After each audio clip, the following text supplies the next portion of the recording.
Hey, welcome back everyone. Rob here from Ram Studio Comics. So in today's video, I'm going to draw Iron Man for you. And, keep in mind, I don't draw this fast. I really wish I did because I would probably be a phenomenon and I'd be in a circus or something, somewhere cool, somewhere fun. But yeah, so I wanted to draw Iron Man and you guys had requested more traditional art videos.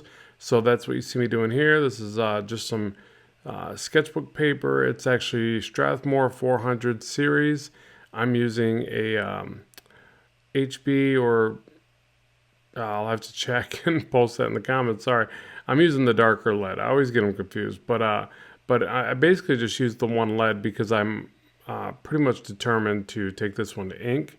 So generally, I'll kind of spend less time in the pencils. So I like using the darker lead in that case so that I can just quickly get down the concept that I want. And then, like I said, I know I'm going to go back and ink it anyways. So here you see me stretching out my kneaded eraser and moving with flash-like speed. Sorry, this is a Marvel character. Quicksilver-like speed. And yeah, erasing that back, but leaving some of those lines so that I can jump back in there. And notice that I'm, nudging things around. You always hear me say that in the videos I talk about or whatever.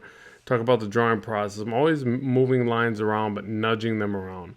I think that's so important because it's like sometimes the lines are really close. Like you're almost there. You just got to move things around, and you'll notice like I get like, well, you can see it right there. The one earpiece is higher than the other, so I should have nudged that. And I probably should be checking this work with a ruler, but I didn't. I do this thing where I kind of glance side to side. I float my hand from left to right, and I try to feel out the forms that way. But critically thinking now, I probably should just get out the old ruler and fix things instead of letting them be off from one side. Because now I can't stop looking at that earpiece that's way up higher. But yeah, so, and I don't think I fixed it. I don't think it gets any better from here, folks. But, I get all the baselines in there, all the angles, and I start thinking a little bit more about shading now. Um, Somebody was asking me, like, how do you get different types of lines you're rendering? I can't seem to get my lines or my inking to look the way that it does for you or whatever. And I just want to tell people that I spent many a night just scribbling on notepad paper and not even drawing characters. I mean, I spent plenty of nights just drawing characters, but I spent other nights just making lines. And it seems really boring and really time consuming, and it is. But it's like the only way you'll really get there, I think. So I try to make a variety of lines. Like you'll see by the end of this, I introduce a lot of different types of lines, and I use about 3 or 4 different pens just to do that. But that's really what it takes. You have to try to like practice tapered lines that are both curved and straight. There's my Pit pen, which I highly recommend. They're great pens by Faber-Castell. I'll make sure to link in the description box below to all the art supplies that I use. But, so all these different lines that you see me generating, I practice making them a lot. And, it's hard to really get that through to somebody. It's like they draw for, it's all subjective. I don't know how long you've drawn for and what you feel like is your breaking point. But I can assure you most of the time getting good is right past what you think is your breaking point. So you have to dedicate a lot of time to it. But I'm basically just feathering the lines. So if you notice my hand going back and forth, I'm not doing that in one pass. Now there's some tools you can get to do that. Crow quill and brushes. I've seen people do some pretty neat lines with just one pass.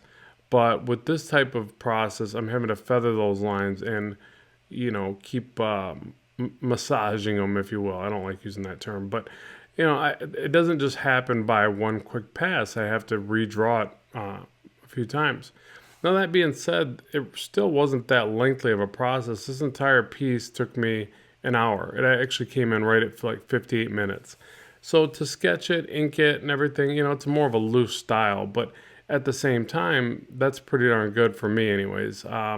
So, you could probably even speed up more with like a brush on something like this. But for me, if it's a more like techie type character, like someone like Iron Man or whatever, then I'm going to use more technical pens and things like that, and straighter hard edges. But it's not to say you couldn't do an amazing job with the brush. Now, one area I would definitely recommend a brush on for even a character like this. Well, I guess a couple. One would be the outlines. So using the weighted lines, a brush is just fantastic for that. It's just really fast.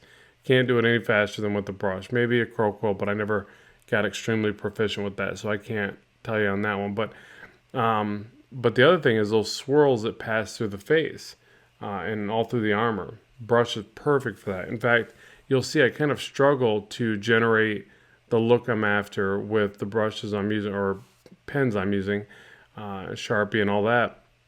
But I know, like, just from practice, if I would have had one of my brush pens out or one of my, Windsor brushes, or I can't remember the names. I think it's a Windsor, but you just dip it in India ink and it flows and it goes. But I wouldn't use it on this type of paper. I mean, I guess you could, but it's going to bleed more. This is more of a tooth kind of, probably more of a shading type surface, and I probably shouldn't have inked on it, but you can generally get away with some pretty tight line work, or like your pens are going to do better on this, but your crow quill and your brush isn't going to do as well, in my opinion anyways. For me, whenever I use those, I want to be on like Bristol board smooth. So here, just using a big Sharpie, it saves a ton of time. So that's what you're seeing. I'm trying to show you each time I pull out a different pen, because and there I was going to do some stippling type stuff. I guess this is something else I want to point out. Like, I'm always practicing, especially if I know I can cover it up. I'm trying to practice as much as possible all throughout the piece. So I don't know if that's, worth it to anybody else, but I just want to point it out. That's something I tend to do. Like, I will definitely test the waters, and like I said, I knew it was something I was going to cover up with black anyways. So I kind of say, well, what kind of effects could I get with this pen? And I was actually sorely disappointed. I couldn't do anything with it, but it's great for filling stuff in. So I'm back to the Faber-Castell Pitt pen. Really admire these two. They're like microns, but I feel like these ones last longer. I could be wrong. You guys comment in the section below. Let me know if you think they're better or worse than microns, because they're basically the same thing. You're just looking at having different size tips. When I use my microns, I would vary from a 0.03, which I actually ended up using the 0.03 in this video, 0.03, 0.05, 0.07. And that's it. Like, and hopefully I'm saying that right. Is it 0.7 or 0.5? Maybe it's, no, I think it's 0.0. Anyways, goodness. Too many things on my brain here, folks. But those main sizes are what I would use, and I just really could do pretty much everything. If I had those three sizes and one of my brush pens, then I was rocking. I was ready. I could ink anything that I set out to do. Besides, maybe using some Sharpies for the big fill-ins, because, well, no, I take that back, because I actually got pretty good at, laying in the fills with my brush.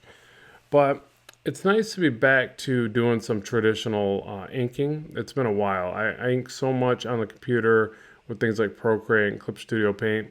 But this felt really nice. It felt very peaceful, tranquil. I don't know. Something just felt right about it. I mean, don't get me wrong. It's not like I'm going to stop doing digital art by any stretch of the imagination, because there's certain things that I can just do so effectively. For one, I love not having to scan the work and clean it up. So that's where digital is just fantastic. Also, I don't feel like, I need to be so careful, which I don't know if that's a bad thing, because I think we've talked about this before, where your lines tend to be more precious, and the way that you implement them is a little bit more precious and shows in the work, I think, with traditional. Where digital, you're like, I can erase it. So you just constantly go through this idea of like, everything's salvageable. Nothing's precious. Nothing's special. I don't know. It changes your mindset on it. But at the same time, there are certain times within the work where you're like, damn it. I messed up. I can't fix this. I went outside of my realm of repairs here. So, I mean, I guess you could scan it in and fix it digitally. That's the other safeguard there. You're never really stuck. But again, when you're kind of in the moment of creating, there's a lot of strengths to working digitally. But that being said, I just feel like there's a certain energy that you get with traditional art that's really hard to get digitally. So what you're going to see me do here shortly with a few of these videos is I'm going to try the combination of them, taking the strengths from each and putting them together. So what I've been wanting to do is sketch more on paper and then bring that into the computer and do the finished work, because it's pretty hard to knock the finished work. But if you get enough of the preliminary work on paper, then maybe you can retain some of that, that energy and that neat feel that you get to the work from drawing traditionally. And here, just implementing some Kirby Crackle, and it's basically just a bunch of dots and little dots and big dots and just scribble basically. But you really can't underestimate scribbling or texturing basically, and it really gives a nice variation to the piece, I think, by the end of it. Like, I think that the more you can implement different texture, for instance, when you start looking at the cross hatching and you go, well, I'm going to shade and I'm going to cross hatch this and I'm going to add gradation and shadows. If they were all the exact same type of cross hatching, like say the thick to thin stuff on his it's armor, but where his trapezius would be, if that was all the same throughout, this would look really boring. But there's different levels of it. There's different thicknesses to the lines. There's different ways in which they're cross-hatched. There's more than just cross-hatching. There's just light lines. There's swirling lines. There's little stars for the dots. Keep in mind I'm just using a little whiteout pen there. And makes your life a lot easier to have one of those, by the way. But yeah, so like it's using those variations, and that's what gives you that gradation and that ultimately that enriched feel to the work. So just be aware of that. It's not like you just get it all done with just basic lines that are shading. It's getting all these little variables together that work together and ultimately make it feel like a more finished piece. And you see I bounce around a lot with the different pens, so now I'm just like going with the Sharpie here. I'm going to erase back these lines. This allows me to kind of see if I missed anything and if anything needs kind of a final pass that I always do after I erase.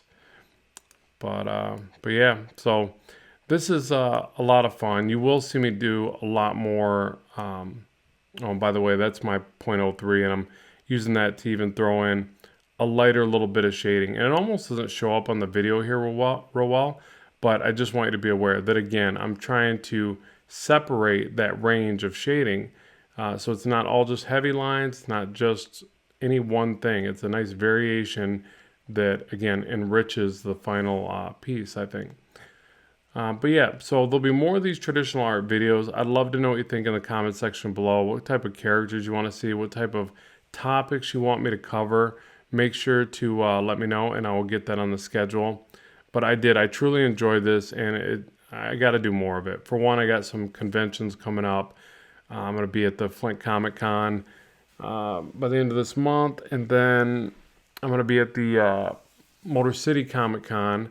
I'll have a table there as well. That's next month, May. I'll make sure to post it and keep everybody informed in case you're near the area. And I will be doing some other shows. I'll probably do Ohio again.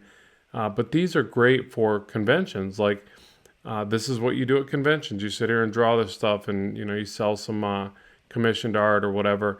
And it's a great time. It's a great way to interact with fans, and it's fun. So practice on your sketchbooks. Get messy with it. You see right here, I start messing up on the chest plate, or at least I see it as a mistake. And I keep trying to fix it when I realize I should just like fill it in or white it out or something, but I just keep dinking with it. It's what I do. But yeah, so thank you very much for watching this video. More content is on the way. So as always, keep drawing, keep having fun, and I will talk to you soon.